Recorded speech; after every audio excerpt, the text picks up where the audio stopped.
Bonjour à toutes et à tous, bienvenue dans Les Adorables, l'émission consacrée à l'adolescence qui donne la parole aux adolescents. Je suis Nathalie Anton, professeure de français en collège et lycée et également psychologue spécialiste des adolescents et des jeunes adultes. Aujourd'hui, je vais interroger des lycéens sur le deuxième thème qu'ils ont choisi d'aborder, c'est-à-dire le rap. Dans une deuxième émission, ce sont eux qui, à leur tour, interrogeront un spécialiste de ce genre musical de manière à mieux comprendre ses spécificités. Lana, Ève, Élise, Charlotte, Thomas, bonjour. Vous avez voulu consacrer notre deuxième émission au rap. Pourquoi, dans ce podcast dédié à l'adolescence, avez-vous voulu mettre cette musique en avant ? Thomas ? Je trouve que c'est une musique qui fait partie de notre génération, qui a commencé peut-être la génération d'avant, donc les enfants qui sont nés dans les années 90. Mais malgré tout, ça reste un genre qui se développe encore énormément à nos âges et qui fait partie de notre vie quotidienne. Et donc je trouve que c'est important d'en évoquer, d'en parler, et si on peut peut-être de redorer l'image de genre musical auprès des adultes qui auraient quelques clichés. Le rap, c'est une musique qu'on écoute tous les jours aujourd'hui, sur les réseaux, en soirée, avec des gens. Je pense que c'est important d'en parler et de voir ce qu'il y a derrière. Est-ce que vous écoutez tous du rap autour de cette table ? Élise ? Non, moi j'en écoute pas, en tout cas pas toute seule. J'en écoute un peu quand je suis avec des gens ou en soirée, mais j'en écoute pas moi. Lana ? Moi j'en écoute beaucoup, c'est le genre musical que j'écoute le plus. Charlotte ? Moi je suis dans le même cas qu'Élise, j'écoute pas du tout de rap. Ève ? Moi j'écoute du rap, pas que ça, mais j'en écoute. Thomas, on connaît ta réponse. Ouais, pas mal, comme Lana. D'accord. Et est-ce que c'est une musique que vos parents écoutent ? Thomas, tu disais que c'était sans doute la génération précédente. Est-ce que, par conséquent, dans votre univers familial, vous écoutez du rap ? Ou vos parents écoutent du rap ? Charlotte ? Moi pas du tout, on est plus côté rock dans ma famille, donc non. Ève ? Moi pas du tout. Lana ? Moi mon père il écoute certaines musiques que moi je lui ai fait découvrir, mais 2-3 pas plus. Moi pas du tout, je suis issue d'une famille de musiciens classiques, il n'y a pas de rap. Thomas ? Et moi, ma mère a connu NTM, IAM quand c'est... Personnellement ? Pas personnellement, mais elle les a découverts. Donc elle en écoute pas mal et puis je leur fais découvrir ce que j'aime bien. Et souvent ils adhèrent. Et vous-même, comment et à quel âge avez-vous découvert le rap ? Vous avez la mémoire de ça ou vous avez l'impression d'avoir toujours baigné un petit peu dans cette musique ? Ève ? Moi je sais que c'est au moment où j'ai installé les réseaux sociaux que j'ai commencé à écouter du rap, donc au début du collège. Charlotte ? Je dirais à la même période, mais pas du tout grâce au réseau, plutôt à des amis ou des connaissances qui eux en écoutaient quand on traînait ensemble. Ouais, moi c'est exactement Lana ? comme Charlotte. Voilà, grâce à des amis 6e, 5e je dirais. Moi j'étais Élise ? assez fermée à l'écoute du rap sur ma période de collège parce que j'aimais pas ça. Et de plus en plus depuis le lycée, j'en ai autour de moi et j'aime bien en avoir autour de moi. Mais oui, je dirais que ça date plutôt d'un peu plus tard, plutôt lycée. Thomas ? Et moi j'ai un grand frère qui, depuis que je suis petit, m'a toujours fait écouter du rap. Donc j'ai pas de date précise, mais j'en ai toujours écouté. Alors qu'est-ce qui vous plaît ou vous déplaît tout particulièrement dans ce genre musical ? Je pense par exemple au texte, au rythme, à certains artistes qui ont peut-être une personnalité plus flamboyante que d'autres. Élise ? Moi c'est vrai que dans la musique que j'écoute, comme je fais beaucoup de chants et de musique classique, j'ai tendance un peu à chercher une ligne mélodique, ce qui n'est pas l'aspect principal du rap. Et je pense que c'est pour ça que ça a pu un peu me freiner à une certaine époque. Mais aujourd'hui j'adore l'ambiance que met le rap quand on est à plusieurs. C'est-à-dire ? C'est un moment où on est bien et où on est ensemble. C'est pas une musique que j'irai écouter toute seule, mais j'aime bien en écouter quand on est plusieurs. Thomas ? J'aime beaucoup le rap pour ses textes, pour sa façon de faire de la poésie avec du rythme, sa façon de résumer des notions qui peuvent être carrément philosophiques en une seule phrase, en une seule punchline. Je trouve que musicalement, certains artistes sont d'une pauvreté folle, mais qu'il y en a certains qui révolutionnent vraiment le genre et qui apportent une autre musique qui peut être tout à fait intéressante. Et je trouve que c'est un super genre musical pour bouger, pour danser, ou aussi pour, j'allais dire pour pleurer, mais peut-être pas, mais pour avoir des moments plus calmes. Donc c'est super éclectique, je trouve ça très intéressant. T'as des exemples je sais pas, de textes comme ça qui résument en une ligne toute une philosophie? Je trouve que Necfeu, par exemple, peut être très très fort pour un seul vers parler de la caverne de Platon, par exemple, et ça peut être très pertinent. Je pense à Douskawa, par exemple, qui va, en un seul vers, parler des défaillances sociales de notre société, et tout de suite ça frappe, tout de suite c'est percutant, et je trouve ça assez génial. Lana, qu'est-ce qui te plaît, toi, dans le rap? Tu dis que c'est ta musique favorite? Déjà j'aime tout, niveau musical, l'énergie que ça dégage, un peu comme ce qu'expliquait Élise, mais ouais, je pense que ce qui me touche le plus c'est les textes, et parfois j'écoute des chansons de rap et il y a une phrase qui ressort et qui me marque, et en fait la manière dont les rappeurs rappent, du coup ça rend les choses très vraies et on comprend en fait, ils passent pas en plus par quatre chemins. Enfin, je sais pas, je trouve que ça résonne en moi. Pareil, t'as des exemples d'artistes ou de textes qui résonnent en toi ou qui frappent? Moi, j'aime bien PNL, mais après, en fait, c'est tout un univers. Au début, ça sonne un peu bizarre, et puis en fait, t'entres dans le truc et eux, ils partagent. Un peu comme beaucoup d'artistes, ils sont un peu torturés, on dirait.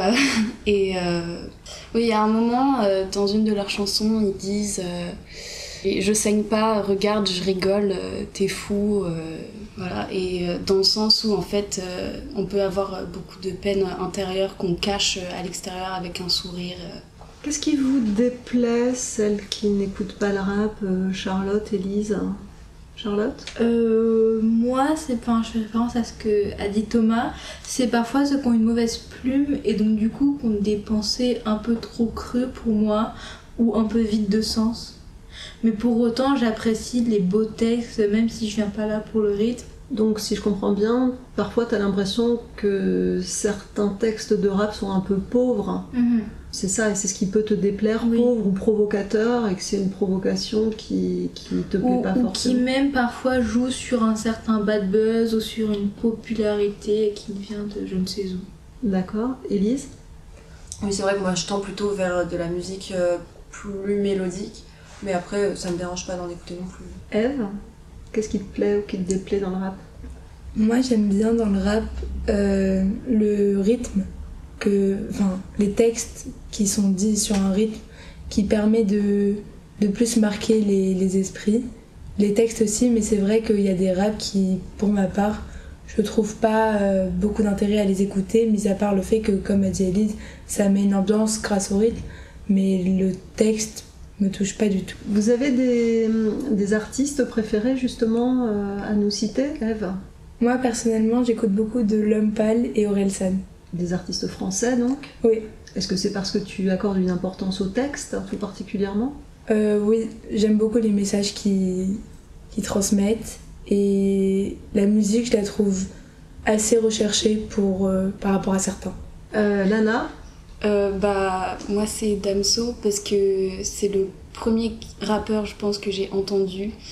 La première chanson de rap, et du coup il y a un côté symbolique un peu. Thomas? Je dirais que Népal est un de ceux qui m'a le plus marqué, parce que c'est une sorte de poésie absolument folle, et je mettrais avec, je pense, Douskawa, qui, j'en ai déjà un peu parlé, mais qui est pareil, trop fort, quoi. D'accord, donc les paroles ont quand même une vraie importance à vos yeux. Est-ce que vous avez déjà assisté à un concert de rap? Qui autour de la table a déjà assisté à un concert de rap? Élise? Moi c'est Grosse Triche, j'ai vu une collaboration de Damso avec un orchestre symphonique et j'y allais plutôt pour l'orchestre que pour Damso, mais du coup oui, j'ai assisté à ça. Lana? Moi j'ai vu Orelsan et L'Homme Pâle en concert, et voilà, ça m'a plu. Ça apporte quelque chose de les voir en concert par rapport à... L'Homme Pâle tout particulièrement parce que c'était une scène en extérieur, enfin c'était aux arènes de Bayonne et c'était ouvert et il y avait une ambiance très particulière, c'était l'été et ces textes étaient très touchants. j'ai rencontré des gens et on discutait de leur musique, enfin de sa musique et de qu'est-ce qui nous plaisait. Et voilà. Donc ça rejoindrait ce qu'Élise disait tout à l'heure, à savoir ce côté très fraternel, en tout cas, que semble créer le rap. Oui, vraiment. Il y a une vraie communauté derrière certains artistes. Thomas, t'es déjà allé voir un concert de rap ? Ouais, je suis allé voir Orelsan en concert et aussi Douskawa. Et je trouve que la musique live, c'est vraiment une touche différente. On a directement, que ce soit l'artiste principal ou les musiciens qui l'accompagnent, on a leur sincérité vraiment devant nous. Donc le message est beaucoup plus fort. Vous-même, vous êtes déjà essayé à écrire du rap ? Ou vous connaissez des personnes qui écrivent ? Thomas ? Avec un copain qui lui rappe, et moi je fais aussi les instrumentales. Et parfois en soirée, j'ai déjà écrit des textes ou rappé ou improvisé. C'est difficile ? C'est assez difficile de dire vraiment quelque chose de pertinent. Parce que c'est vraiment le culte de la formule. Donc quand on écrit, c'est intéressant parce qu'il y a une recherche du vocabulaire, parfois une envie de choquer ou de dire un truc un peu stylé. Et l'improvisation, c'est très très difficile. Parce qu'il faut réussir à trouver des rimes et en même temps avoir des paroles qui ont du sens. Et le phrasé, quand tu rappes, ça vient naturellement ou c'est compliqué vu que, comme disait Élise, finalement il n'y a pas le support de la mélodie ? Donc le phrasé, ça s'appelle le flow en rap. Et ça s'acquiert soit naturellement, soit en écoutant du rap, on chope la technique et ça devient plus facile. Après c'est comme tout, en s'entraînant ça devient plus aisé. Comme Alexandrin, quoi. Exactement. Vous écrivez du rap ? Vous connaissez des personnes qui en écrivent ? J'en écris pas, mais j'ai des copains qui en écrivent, dont un qui en a écrit pour sa copine et qui a réussi à la reconquérir grâce à ça. Et donc ça montre que ça a quand même un message derrière, et c'est pas mélodique, mais le texte a une importance. C'est de la poésie, finalement. Exactement. Lana ? Moi, j'écris pas de rap, mais pareil, je connais des gens qui essayent d'en écrire, et quelqu'un aussi qui a essayé de reconquérir, mais qui n'a pas réussi. Mais voilà, il a essayé au moins, voilà. Mais comme une sérénade, c'est-à-dire qu'il serait venu voir cette fille et lui aurait chanté son morceau. Oui, c'est comme ça. D'accord, c'est intéressant. Est-ce que vous avez l'impression, quand vous écoutez du rap, d'écouter un genre musical engagé politiquement ou pas du tout ? Lana ? Moi, je suis d'accord. Je trouve qu'il y a vraiment, parfois, dans certains textes, une volonté de dénoncer certaines choses dans notre société. Je pense à Vald, par exemple, qui a plein de choses à dire sur le système et le fonctionnement de la société. Moi justement, je trouve que le rap il est aussi intéressant parce qu'il n'est pas tout le temps politique. En fait, il y a des textes qui sont beaux parce que c'est de la poésie et pas forcément engagé dans un contexte politique. Et c'est peut-être aussi pour ça qu'il y a certaines chansons qui vont être amenées à durer dans le temps parce qu'elles ne s'ancrent pas dans un contexte politique précis, alors que le rap qui peut par exemple faire polémique, il est engagé politiquement, pas forcément dans le bon sens, mais il est très précis et il cherche vraiment à faire polémique politiquement. Moi, c'est pas ce que je recherche dans la musique, mais pour moi, il y a du rap qui n'est pas forcément engagé politiquement. Thomas ? Et je trouve que l'engagement peut être pas forcément lié aux politiques, ou ça peut être juste une façon pour...